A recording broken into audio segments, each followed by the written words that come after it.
record gameplay. Alright, so I'm in the deck, Chimera 2.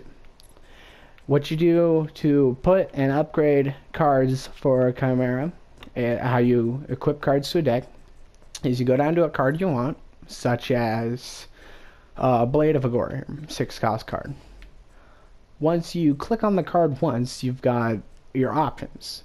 You've got to fill the card with these options in order to fill up the 3 black circle slots when you equip the card in the game. So I'm going to equip it with power. 2 1-costs and a 2-cost power for a total, when this card is fully upgraded, it will cost 10, because it will have this 2-cost, these 2 1-costs, and these 6-cost in it.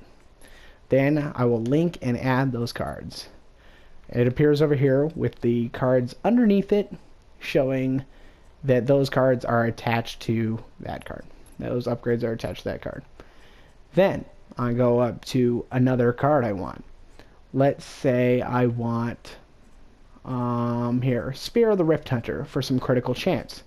Because the only way to get this 100% critical bonus is to have a critical. So I'm going for crit chance. So again, 3 cost. I clicked on the card I wanted, then I fill it with cards. I go for 10 card power on each of my cards, so the math is easier. So I would go major cast. Cast and strike are the same. These two are the same since a recent update, so they will have no difference in effect. Then I will put 2 wound cards on for 8% critical chance each, totaling this card, once it's upgraded, to 28% crit chance and 24 power. Then I will link and add.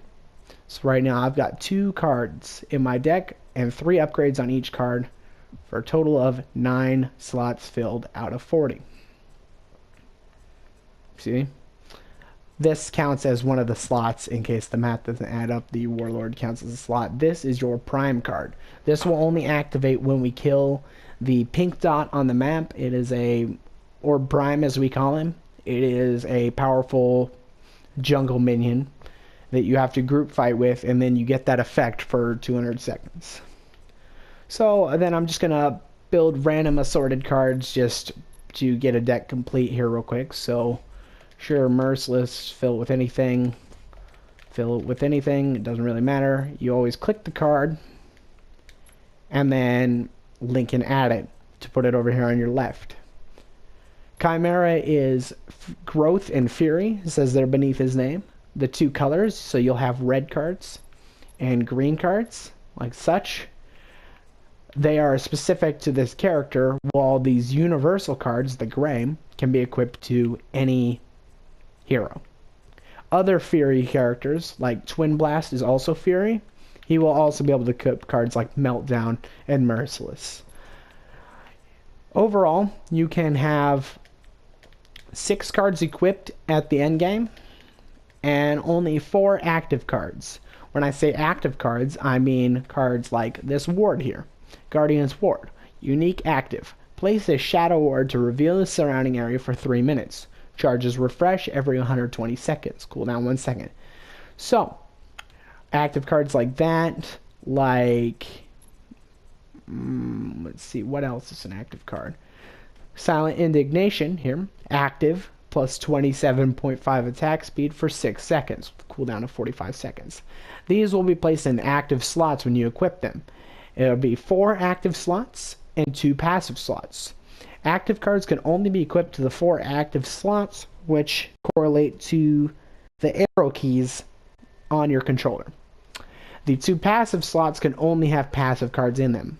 However, a passive card, such as Ring of the Donima, a rare passive, can be equipped to any of the 6 slots.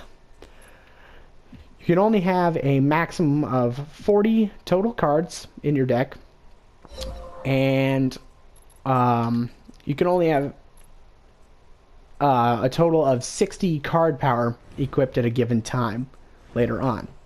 So you need to total these numbers up with all the upgrades on them to equal 60. Like this 3 is not just a 3. This is 10 total, because you have the 3 for the card, the 3 for the major cast, the 2 for the wound, and the 2 for the wound for a total of 10. He will then equip it to his deck later on. If you see, I've got a bunch of decks here, but obviously Shinbi. She is growth and intellect. Kwang is order and corruption. Grux is fury and corruption. There are a lot of different cards out there. Some early, some cheap, some later game. Simple cards like these Shepherd's Vials and these Mender's Vials, these one-cost cards, can be equipped without a card on top of them and can be used immediately. They do not have any slots to put other cards on top of, but they can be replaced by others later. These are upgrade cards. It says Divine Heal, Common Upgrade, 4.2 health regen. These cards are what's used to put in the other cards. So overall, you're going for a balance to put on one of your characters. Let's show you my gating deck, for instance. I have built this deck I've filled out all 40 possible slots. My late game cards, my end game, will be Teleblink, Cast Converter, Sorcerer's Ward, Shadow Scroll, and Elder Mage Amulet. Across that totals 60 card power to have equipped. These 2 are active. This is an active, so I have 3 active cards and 3 passive cards. Heroes that you should try, obviously, there are different types, like Richter, who is an advanced melee character. And then there's Sereth, an expert melee character. Then there's the simple characters, like Gideon. He's ranged. He's easy. It says ranged, but he's a caster, based on that ability power. The ability power is a 9 on him, while the basic attack is a low 2. Means he should prioritize using spells. So focus mainly on power when building decks with him. When you build decks for Sparrow, also ranged, her basic attack is entirely full. Also easy. She should focus on attack speed, critical chance, and power. You can also read the other descriptors underneath their names, such as Steel. Beneath all the basic attack, ability, damage, durability, and mobility, you have Initiator, Guardian, Durable, Attacker, and Zoner. Zoner means when you use your abilities, people tend to avoid them, such as a shield wall. People don't want to walk through it because they're slowed, and it will also block ranged attacks. He's considered an attacker because he'll be in the front line of your fight. He'll be in the midst of the battle. Durable because he's mainly built as a tank. People build him for health and armor. Guardian because his ability to stun and crowd control opponents makes him able to save lives. The Initiator means he generally opens fights, usually using ultimates. Marauder means that they are a relentless attacker, and if they keep hitting their target, they should be destroying their target with a lot of damage, but they are usually generally quite weak. Controller means that you have a lot of slows or stuns or pulls, anything that can handle your opponent, make them easier to take down, anything like that. Elusive stands for characters that have a lot of mobility and usually abilities that help them move, such as Twin Blast has a forward dash on his ability. Right here, Rocket Dash, so he briefly ignites his evasion thrusters, rapidly propelling him 650 units in the direction he's moving. The units measurement is kind of a strange measurement because they don't actually dictate how far a unit is, but most people's range for normal attacks is about 900 units. So this is a little bit shorter than someone's range for attack. And then you've got certain people, like Sparrow, who have a special ability, like Piercing Shot, that can stretch up to a range of 2,500 units. So extremely excessive range.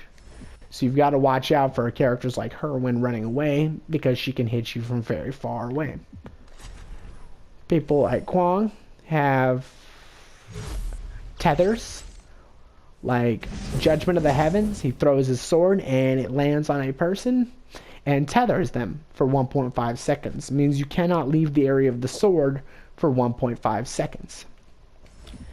There are also slows, such as Grimaxes. My game just froze.